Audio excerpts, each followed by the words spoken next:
کہ جو آپ پر کتاب نازل کی گئی ہے اس پہ ایمان رکھتے ہیں، یعنی کہ قرآن مجید۔ اس کے علاوہ جو آپ کی سیرت ہے اس کو ماننا بڑا ضروری ہے۔ اگر ہم خالی قرآن کو لے لیں گے تو ہم نہ تو نمازیں پڑھ سکیں گے کہ کتنی رکھتے پڑھنی، کیا پڑھنا ہے، نہ ہی روزے صحیح طریقے سے رکھ سکیں گے، نہ ہی زکوٰۃ پتہ نہیں کتنی ہے، نہ ہی حج کے ارکان کا پتہ چلے گا۔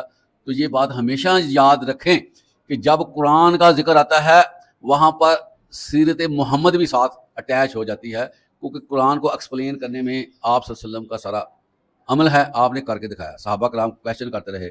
ایک دفعہ آپ بیٹھے ہوئے تھے تو ایک بندہ آ گیا جو اس علاقے کا نہیں تھا لیکن صاف ستھرا تھا، کپڑے بڑے صاف پہنے ہوئے تھے، تو آ کر اللہ کے نبی سے سوال و جواب کرنے لگ گیا، اور پھر سوال و جواب کر کے وہ چلا گیا۔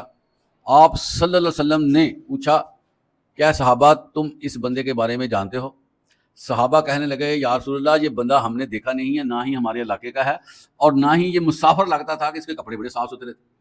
آپ صلی اللہ علیہ وسلم نے فرمایا کہ اے صحابہ یہ جبرائیل تھے جو بہانے سے تمہیں دین سکھانے کے لیے آئے تھے۔ اس کا مطلب کیا ہے؟ بہت سی باتیں جو قرآن مجید میں نہیں ہیں ان کی وضاحت کے لیے اللہ تعالیٰ نے حضرت جبرائیل علیہ السلام کو بھیجا کہ یہ سوالات کرو تاکہ لوگوں کو پتہ چلے، جس میں قیامت کے بارے میں بھی سوال تھا، احسان کے بارے میں بھی سوال تھا، اور اسی طرح اور کچھ سوالات تھے جس کا آپ نے جواب دیا۔ اس کا مطلب یہ ہے کہ سیرت اور قرآن، حدیث اور قرآن، سنت اور قرآن یہ ساتھ ساتھ چلیں گے، اگنور نہیں کرنا۔